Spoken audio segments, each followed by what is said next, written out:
chest training day with Noah Bryant.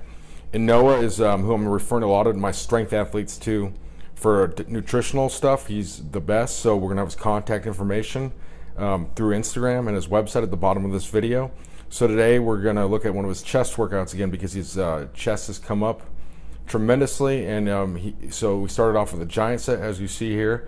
On the plyometric push-ups, the objective is just to get up as high and as forcefully as possible.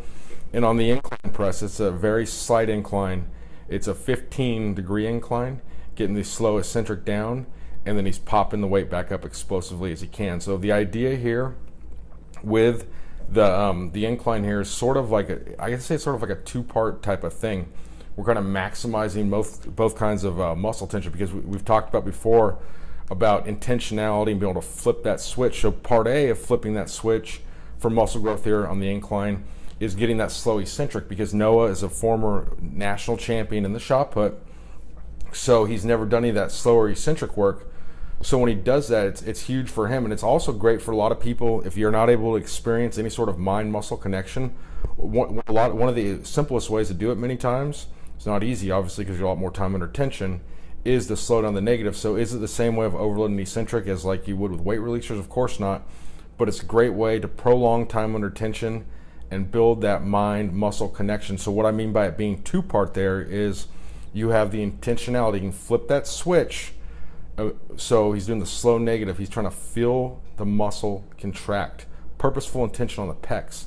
Then he flips that switch intentionally when he gets the incline, and he explodes the weight up. So then it's no longer muscle intention, it's movement intention. He's moving those dumbbells from point A to point B as forcefully as possible. So he's basically taking, we could debate here of which ways to do it better, but for him, taking advantage of both. And that 15-degree incline lets him hit the upper chest but not make it into too much of a shoulder movement. It's proven to be very effective for his chest hypertrophy here. And Noah, I'll say this about him. He's definitely, there's a few people I train that do some very brutal workouts, and I'll put him up against anybody. We've used the analogy before of being a football game. If this is a football game, he's going to be my fullback.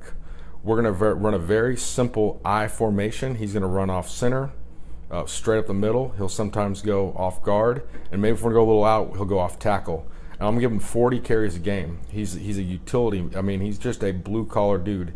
His work ethic is unsurpassed, as you're seeing here. Look at all the work he's doing here. On the pullovers, getting a good stretch back and purposely contracting the pecs on the way up. So that's the thing with a pullover. He could do a lot more weight and shorten the range of motion and do less reps. But here what the objective is to fill the chest doing the work. And I think a lot of reason, besides people training lighter nowadays in bodybuilding, a lot of reason the chest development's not up to snuff with some of the other body parts that have, because you look at a lot of the classics, they're a lot smaller than today. So even like Arnold Schwarzenegger, Reg Park, and those guys would not be big by today's standards, but their chest development would be right in there. And so they obviously pressed heavy, and Noah's done a ton of heavy bench presses, and the way he did them so explosively and stuff before, didn't really transfer into to the chest hypertrophy from a bodybuilding standpoint. So that's why we're slowing it down here. But if you look at also, besides the heavy pressing that a lot of guys don't do now, the pullover. We did his last video, if you want to hear a whole synopsis on why pullovers can be beneficial and are beneficial, go back and watch his last chest workout here. But that's kind of, I think, one of the missing ingredients in a lot of modern day bodybuilders. When strength coaches, crypto physical therapists moonlighting as strength coaches, try to do away with the pullover in the early 2000s, it kind of went the way of the dodo bird. But I think if bodybuilders start integrating it, they're going to get better chest development. Most of the greatest chests of all time have included some type of pullover motion.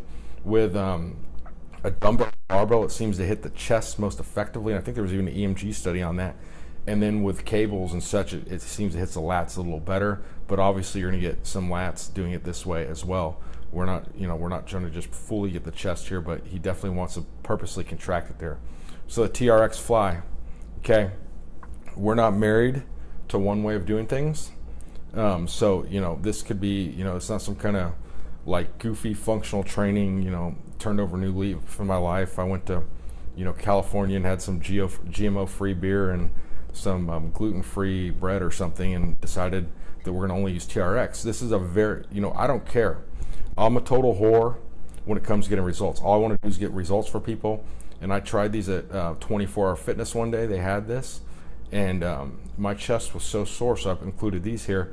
So what he's doing here is getting a good slow negative and feeling it, squeezing it together. So notice how his arms don't lock out at the top like a normal fly. This is not a press or an extension. It's a giant squeeze. Okay, and so if he does these and he gets better at them, eventually we can elevate his feet up even higher. If this is too difficult for you to do, in the fashion he's doing here, you can put your feet on the floor. So you have, there's a lot of leeway in body weight training with that. You can you can make leverage in your favor or decrease your mechanical advantage to make the workout harder or easier. Just, you want like a quick example on how to do this. Just do a push-up tonight. Do one on the floor, then do one with your feet elevated on the bench. Obviously it's gonna be a little harder with your feet elevated on the bench here. He's getting a good squeeze, squeezing together. Looking solid here, getting some good work. Noah's located out in Santa Barbara, California. He's the top personal trainer there. He's training out of Fisher Strength and Health here, getting some good wide grip pull-ups here. He's going 7 reps, rest 10 seconds for as many sets as possible. You got one there. On to the next one. So this is a chest workout here, but we are getting some upper back work. I can get a little better stretch on the way down, but he's pretty fatigued here. We're trying to do shorter reps here and get a good pump here. And the wide grip pull-ups have tremendously helped with his back work. We've also done them on back days and other days with really emphasizing the full range of motion and adding weight and taking longer rest periods. Here he's getting a 10-second rest interval. And when he first started training this way, his muscle endurance was horrible. So here we go, the uppercut flies here. Short movement right there, just squeezing the chest together. So his objective here is to get 200 reps. So what he does is when he fails, he rests 15 seconds and he continues.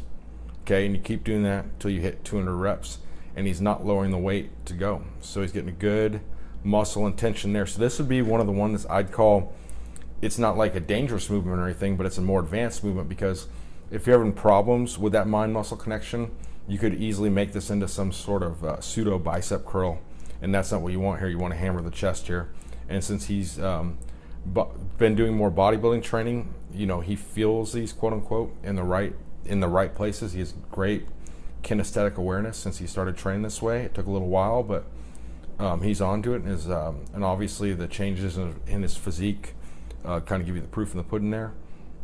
And you could do these 200 rep sets for any movement. I mean, it's for like single joint movements, doing for like tricep push downs, doing some occlusion training. So this is primarily a chest workout, as you can see, but obviously, you hit the back there with the pull-ups, getting a little arm work here with some lightweight, with some occlusion training. And we've posted an article before and done some videos on the benefits of occlusion training.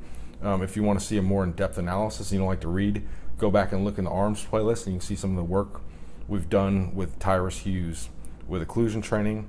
And this is painful. Getting good reps in here.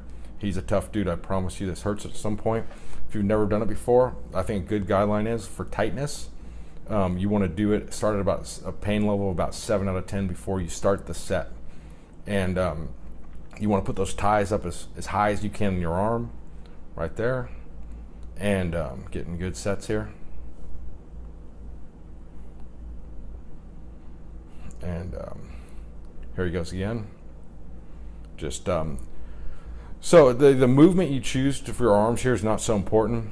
The occlusion is actually going to be doing most of the work here. So here he goes again, looking really good, and sitting perfect. And apologize if I'm going a little faster. I do all these videos in one take. Unfortunately, I can't sit here and make these all day long and do takeovers and whatnot.